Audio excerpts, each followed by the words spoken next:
When you think about Missouri, it's right there in the heart of the country. But its story? Oh, it's so much more than just one state. It's really the story of America itself, trying to figure out what it wants to be. From the very beginning, this place was a literal crossroads, a meeting point for rivers, for cultures, and yeah, for some of the biggest, toughest fights in our nation's history. So let's dive in and see how it all went down. All right, so here's our game plan. We're going to break this down into 5 key moments. We'll start way back on the frontier, then get into the compromises that almost tore the country apart. After that, we'll look at Missouri's incredibly rough Civil War, its comeback as an industrial giant, and finally, how it became this amazing reflection of the entire nation. Yeah, this is the main thing to get right off the bat. Missouri's history is basically America's history in a nutshell. It's a story about totally different ideas for the future clashing, and it all happened right there where the Mississippi and Missouri rivers come together. Think about it. The biggest issues of the day, westward expansion, the battle over slavery, they all came to a head right here. Okay, so let's get into it. Our story actually starts way before the United States was even a thing. And you gotta understand, this land wasn't empty, not at all. It was this rich, layered place with incredible civilizations and different European powers all fighting for control, and every single one of them left their fingerprints on it. And man, just look at how fast things changed. For centuries, this was the heartland of the Mississippian culture. The folks who built those massive earthwork mounds. Then boom, the French show up, setting up trade routes. They hand it over to the Spanish, who actually invite Americans to start settling.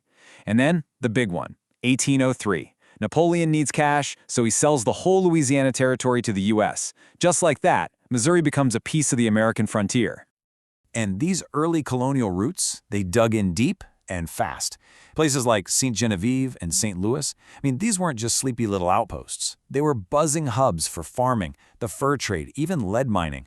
They were all built right on those river highways, the Mississippi and the Missouri, which were the lifeblood of the whole regional economy. And that French and Spanish DNA, it was going to play a huge role in what the state became. So all of this history sets the stage for, well, one of the most explosive chapters in American history. Because as Missouri started pushing to become a state, it suddenly became ground zero for the entire nation's fight over whether slavery should expand westward. So Missouri applies for statehood in 1818, and Congress just erupts. Total chaos. You've got guys from the North trying to tack on amendments to basically phase out slavery there. But for the South, that was a complete non-starter. It threatened the whole balance of power in the Senate. So what do? They come up with the Missouri Compromise of 1820. It was really just a band-aid, a temporary fix. Missouri comes in as a slave state, Maine as a free state, and they draw this line across the rest of the territory. All it really did was kick the can down the road on a fight that was absolutely coming. And that compromise, it had just devastating consequences for people. Let that number sink in. By 1860, over 114,000 human beings were held in bondage in Missouri because of it. Slavery wasn't just on the sidelines, it was stitched right into the fabric of the state's economy. This was especially true in a region they called Little Dixie, right along the river valley, where planters from places like Kentucky and Tennessee had moved in and brought the whole brutal plantation system with them. But the tension wasn't only about slavery. It was also about land, who had power, and what people believed. Case in point, the 1830s, members of the Church of Jesus Christ of Latter-day Saints, the Mormons, they settle in western Missouri, and the tension with their neighbors just exploded. It led to the Mormon War of 1838 and this absolutely shocking extermination order from the governor. Can you even imagine? The governor ordering a group to be exterminated or driven out. Thousands were forced to flee their homes. It's just a brutal reminder of how violent life on the frontier could really get. Then we get to the 1850s, and that Band-Aid from the Missouri Compromise, it just gets ripped right off. The Kansas-Nebraska Act comes along and says, hey, let the settlers in the new territories vote on slavery themselves. And what happens? The Missouri-Kansas border becomes an actual war zone. You had pro-slavery guys from Missouri, they called them border ruffians, pouring into Kansas to swing the vote. They clashed with anti-slavery Kansans, the Jayhawkers. And we're not talking about a political debate here. This was a full-on, brutal, bloody dress rehearsal for the Civil War. So when the Civil War finally ignites, Missouri is just perfectly positioned to rip itself in two. Think about it. It's a slave state, but it never officially leaves the Union. It's a true border state, with people fiercely loyal to both the North and the South. This meant its war wasn't going to be just armies on a battlefield. No, this was going to be neighbor fighting neighbor. And the breaking point? It comes in June of 1861, in this super tense meeting in St. Louis. You've got the pro-Southern governor, Claiborne Jackson, face-to-face with this hardcore Union commander, Captain Nathaniel Lyon. And when Lyon basically refuses to give an inch of authority to the state, he stands up and says it, just 4 words. This means war. And just like that, any hope Missouri had of staying neutral, it was gone. The state was officially at war with itself. And you can see just how divided the state was by looking at the numbers. Yeah, way more Missourians, almost 3 times as many, fought for the Union. But that 40,000 who sided with the Confederacy, that was a huge dedicated force. We're talking literally brother fighting brother. It turned Missouri into one of the most viciously fought over places in the entire war. But what really made the war in Missouri so savage was that it was all about guerrilla fighting.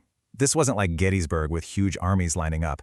No, this was brutal hit-and-run warfare. You had pro-Confederate bushwhackers and pro-Union jayhawkers who just terrorized the countryside.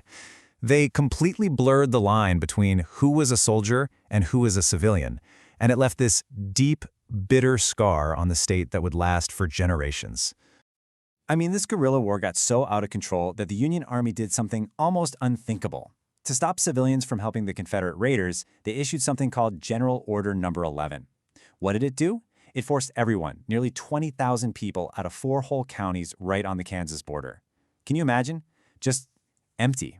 It was a devastating move that really shows how desperate things had gotten, and it left that whole part of the state an economic wreck for decades.